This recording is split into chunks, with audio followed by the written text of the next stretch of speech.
Come and let us go up to the mountain of the Lord, unto the house of our God. Come and let us go up to the mountain of the Lord, unto the house of our God. And He will teach us of His ways, and we will walk in His paths. For the law shall go forth from Zion, and the word of the Lord from Jerusalem.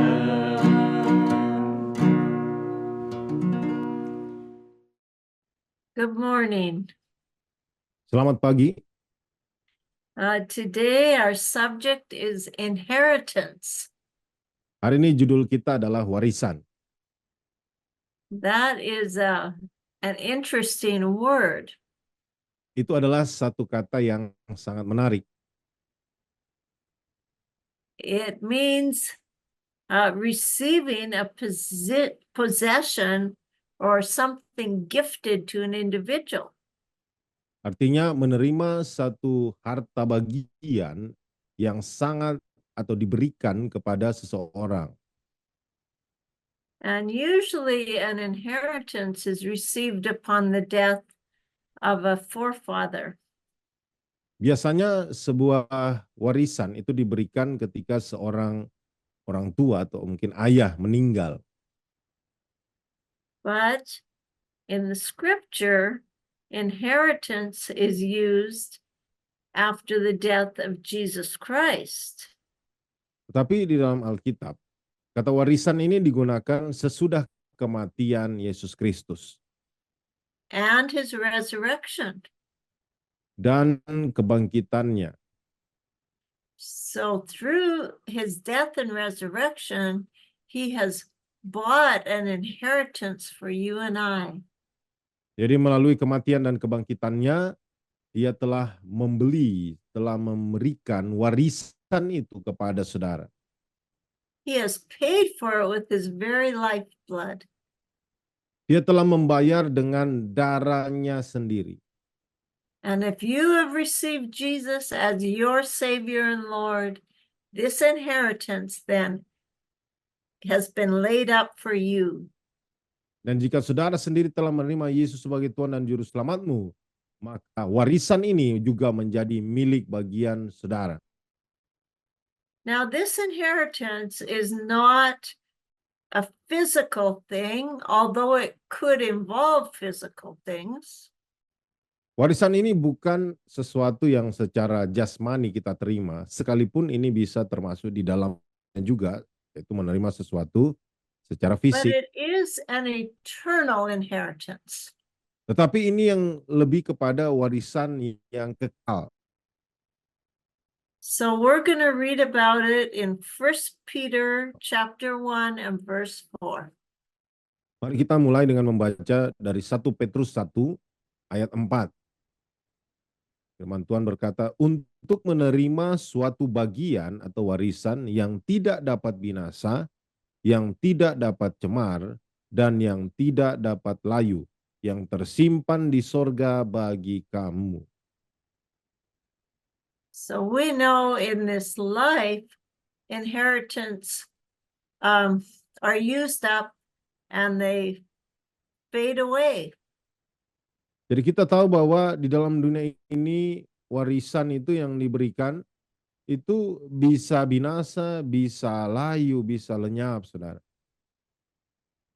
But this eternal inheritance that Jesus has bought will never fade away and will never disappear. Tetapi warisan kekal yang dibeli oleh Yesus dan diberikan kepada kita tidak akan pernah bisa binasa, tidak pernah bisa hilang atau layu. It's reserved in heaven for you. Bahkan ini disimpan, diamankan di sorga bagi saudara. It's your eternal bank account. Ini seperti tabungan bank kekal kita. So let us study it out and see what we're looking at. Mari kita terus pelajari dan kita lihat apa yang akan kita temukan di sana. This verse begins with the preposition to. Ayat ini bicara dimulai dengan menggunakan kata depan untuk. And in the Greek, it's pronounced ice. Dan dalam bahasa Yunaninya, bahasa aslinya itu cara ucapannya itu ice. It's a primary preposition, Ini adalah kata depan yang penting and it means that we've entered into a certain place, time, or purpose. yang berarti kata depan ini berarti kita lagi memasuki satu titik atau satu tempat tertentu atau satu waktu atau tujuan.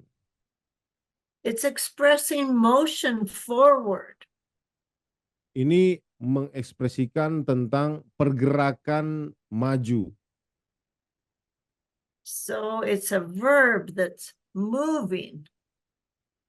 Jadi ini adalah ayat yang ada pergerakannya, saudara. Kata kerja yang ada pergerakannya. And this verb is used 14 times in the New Testament. Dan kata kerja ini digunakan 14 kali di Perjanjian Baru. But if we look in the Old Testament, in the Hebrew language, it's used 239 times. Tapi kalau kita lihat di Perjanjian Lama, maka kita lihat ini digunakan lebih dari 200 kali ya, alias 239 kali. That's a very interesting comparison. Ini perbandingan yang sangat-sangat menarik. Because in the Old Testament, the inheritance was futuristic. Karena di Perjanjian Baru, warisan ini bicara tentang sesuatu yang terjadi di masa depan, futuristik. It was all pointing to the time when Jesus, the Messiah, would come to the earth to buy that inheritance. Ini bicara tentang satu ketika Yesus akan datang ke dalam dunia untuk membeli hak warisan kita itu. In the New Testament, basically the inheritance was purchased through Jesus' death and resurrection. Di Perjanjian Baru dijelaskan secara mendasar bahwa warisan itu telah dibayar lunas oleh kematian dan kebangkitan Yesus Kristus. Okay, so let us start. The first one we're going to look at is Acts 7:5. Mari kita mulai dari pertama, kita baca dari Kisah Para Rasul pasal 7 ayatnya yang kelima. Firman Tuhan, dan di situ Allah tidak memberikan milik pusaka kepadanya, bahkan setapak tanah pun tidak. Tapi ia berjanji akan memberikan tanah itu kepadanya menjadi kepunyaannya dan kepunyaan keturunannya, walaupun pada waktu itu ia tidak mempunyai anak. So this was the history of Israel. Jadi ini adalah sejarah bangsa Israel. And this is the beginning of God's promise of the inheritance to Abraham. Jadi ini adalah permulaan dari janji Allah tentang warisannya kepada Abraham.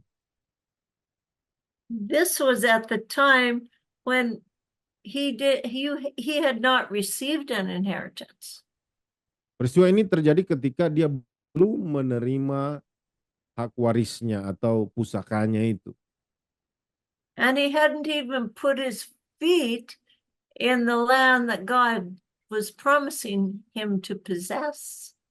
Dan dia belum melangkahkan kakinya ke tanah perjanjian yang dijanjikan Tuhan untuk dimilikinya. And he didn't even have a child. Dan dia belum memiliki seorang anak. And all these things God had promised to Abraham. Dan semuanya ini telah dijanjikan Allah kepada Abraham. But Abraham, by faith, obeyed the Lord and went to Canaan. Tapi Abraham dengan iman dia taat kepada Tuhan dan dia pergi ke Kanaan. And he believed that God would give him that inheritance. Dia percaya bahwa Tuhan memberikan kepada dia milik pusakanya itu. And this is what God requires of us. Dan inilah yang dibutuhkan Tuhan dari kita. He requires of us a walk of faith.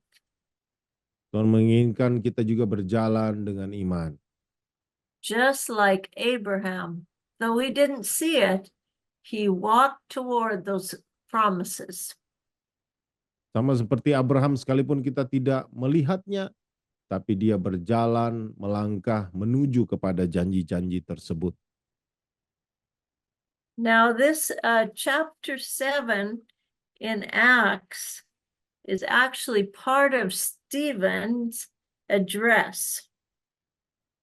Saudara, sebenarnya di Kisah Para Rasul pasal 7 ini masih menjadi bagian daripada ucapan-ucapan Stefanus. Now Stephen was one of the men that was anointed, chosen and anointed to Stefanus serve adalah the seseorang people. yang diurapi Tuhan untuk melayani jemaat. He was not an apostle, Dia bukan seorang rasul, but he was a disciple. tetapi dia adalah seorang murid. And the scripture tells us he was full of the Holy Spirit. Kita mencatat bahwa dia penuh dengan Roh Kudus. So because of the signs and wonders being done through him, the high priest wanted to know under whose authority did he do these things. Jadi karena tanda ajaib, tanda heran, mujizat terjadi melalui kehidupannya, sehingga imam-imam kepala pada saat itu mau cari tahu dengan otoritas apa, dengan kuasa apa kamu melakukan semuanya itu. In chapter 6, verse 8, it says that Stephen was full of faith and power and did great works and miracles among the people. Dalam Kisah Para Rasul 6 ayat 8, saya bacakan, dan Stefanus yang penuh dengan karunia dan kuasa, mengadakan mujizat-mujizat dan tanda-tanda di antara orang banyak. So because of these wonderful things that Stephen was doing, he was brought before the leaders of the synagogue. Oleh karena perkara yang luar biasa yang telah dilakukan oleh Stefanus, sehingga dia harus diadili di sinagoge, diadili di depan para pemimpin. He was brought before the elders and the scribes, and they accused him of blaspheming the holy place and the law. Di depan tua-tua, di depan ahli Taurat, dan dia dituduh telah mencemari hukum Taurat, telah melanggar hukum Taurat, mencemari tempat yang kudus. And in chapter 7, verse 1, the high priest said, "Are these things so?" Dalam Kisah Para Rasul 7 ayat 1, Imam Besar bilang, benarkah demikian? And Stephen answered the high priest with the history of Abraham, God's call, and God's promises to him. Dan Stefanus menjawab dengan cara menjelaskan tentang sejarah kehidupan Abraham, bagaimana Tuhan berjanji dan Tuhan menjawab janjinya. You know, it took hundreds of years for God to fulfill his promises to Abraham. Tahukah saudara, dibutuhkan ratusan tahun sampai Tuhan benar-benar menggenapi janjinya kepada Abraham. And Abraham's entire life was a walk of faith. Dan perjalanan kehidupan Abraham secara keseluruhan itu adalah sebuah perjalanan iman. He believed that God had that eternal inheritance for him. Dia percaya bahwa Tuhan menyediakan milik pusaka warisan kekal buat dia. And do you know today we see it in the earth? Tahukah saudara hari ini kita menyaksikan itu sendiri di muka bumi? We see the covenant between God and Abraham has been fulfilled. Kita telah melihat perjanjian antara Allah dan Abraham telah digenapi. And that Abraham's seed today is like the sand of the sea. Dan benih dari Abraham hari ini telah menjadi seperti pasir yang di laut. And the stars of the sky. Jumlahnya seperti bintang-bintang di langit. That you can't even count the number of people who are Jews. Dan saudara bahkan tidak bisa hitung berapa banyak jiwa yang adalah keturunan Yahudi itu. But not only the Jews, the promises to the Gentiles, and that's us. Bukan hanya orang Yahudi, tapi orang-orang non-Yahudi, termasuk saudara dan saya. So God fulfills his promises. Whatever he says in his word, and you accept by faith, God will perform it for you personally. Jadi Tuhan berkata bahwa apapun yang dijanjikannya, dia akan melaksanakannya dalam hidup saudara dan saya. The next person we're going to look at is Paul. Orang lain yang akan kita lihat di sini adalah Rasul Paulus. And this is in Acts 20, verse 17. Dalam Kisah Para Rasul 20 ayat 17 dikatakan, karena itu ia menyuruh seorang dari Miletus ke Efesus dengan pesan supaya para penatua jemaat datang ke Miletus. So Paul wanted to speak to the elders at Ephesus before he went to Jerusalem. Jadi Paulus mau bicara kepada penatua di Efesus. And because he was not able to go there, he had to call the elders to come to Miletus. Dan karena dia tidak bisa ke sana, dia harus memanggil penatua jemaat itu datang ke Miletus. And he wanted to give them a final word before he left them. Dan dia mau meninggalkan pesan terakhir dari dirinya sebelum dia meninggalkan mereka. He wanted to give them an inheritance, Dia memberikan kepada mereka sebuah warisan which was eternal. yang adalah kekal. Let us read verse 32 of chapter 20. Mari kita baca dari ayat yang ke-32 dari Kisah Para Rasul 20 ini. Firman Tuhan berkata, dan sekarang aku menyerahkan kamu kepada Tuhan dan kepada firman kasih karunia-Nya yang berkuasa membangun kamu dan menganugerahkan kepada kamu bagian yang ditentukan bagi semua orang yang telah dikuduskannya. So you can study that scripture out. Jadi saudara bisa mempelajari ayat tersebut. And this scripture gives you the grace to be built up in your faith and receive the inheritance. Ayat ini memberikan saudara anugerah untuk bisa dibangun dalam imanmu dan menerima warisanmu. Okay, we're going on now to Galatians 3:18.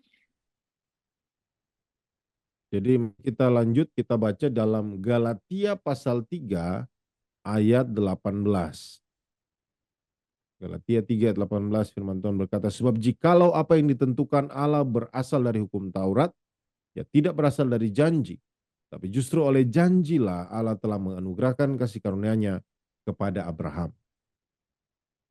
So he's instructing the Galatians here that the inheritance is not from the law, but it is the promise of God. Jadi dia memberikan instruksi kepada jemaat di Galatia bahwa Warisan itu bukan berasal dari hukum Taurat, tetapi dari janji Allah. And so Abraham received it by that promise. Jadi Abraham menerima janji tersebut. Ephesians 5:1, Paul is writing to the Christians at Ephesus.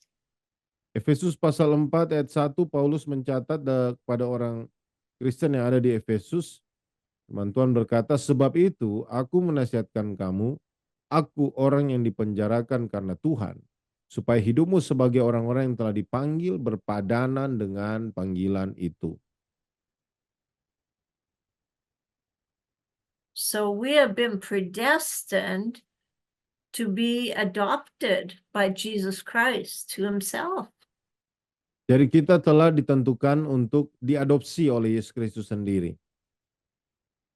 We weren't born into his family. We weren't born into the Jewish family, but we are adopted through Jesus Christ. Kita tidak dilahirkan dalam keluarga Yahudi, tapi kita diadopsi oleh Yesus Kristus. And we enter his kingdom by faith, and we participated in it. Dan kita masuk ke dalam kerajaannya oleh iman, dan kita berpartisipasi, ambil bagian di dalamnya.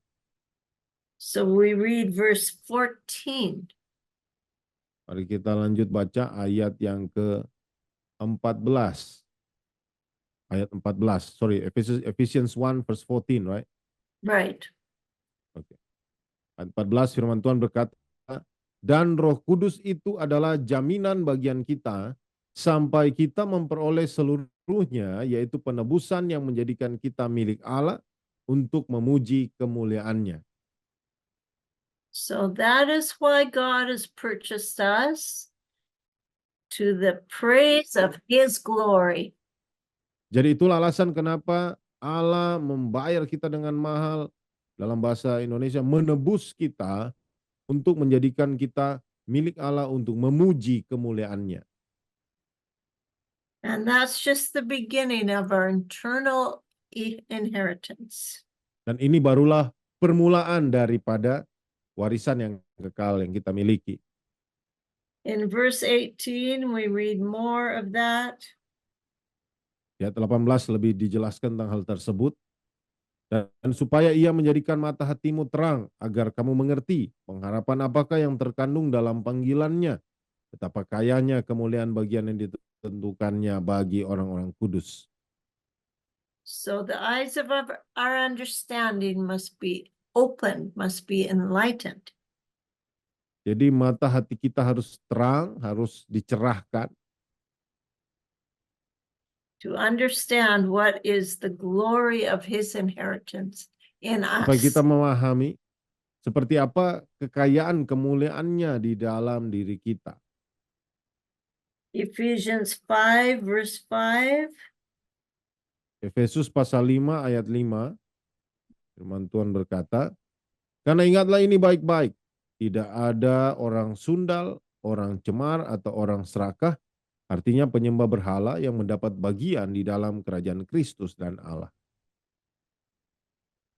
Here it describes the people who will not inherit the kingdom of Christ and God. Ini menjelaskan tentang orang-orang yang tidak akan mendapat bagian di dalam kerajaan Kristus dan Allah.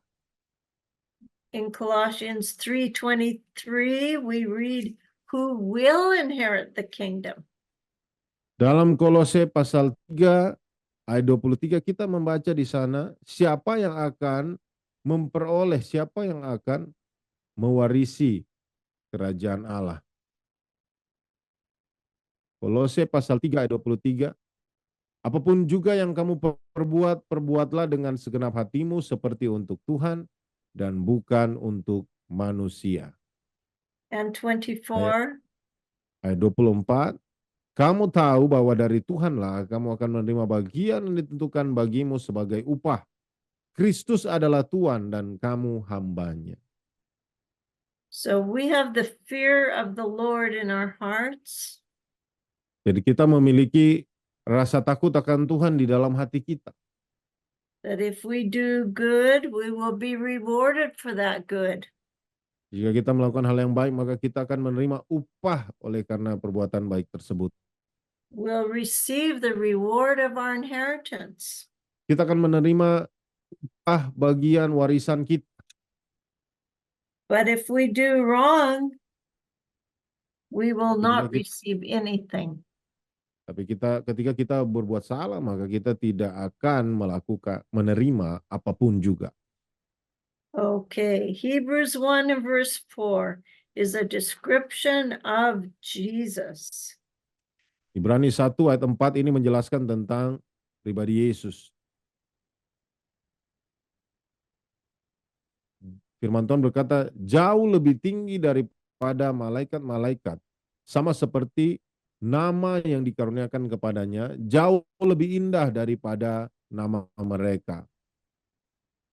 And that's who Jesus is. Seperti itulah Yesus kita. He receives the great inheritance. Dia telah menerima warisan yang sangat besar. And we're going to read in Hebrews 9, 14, and 15.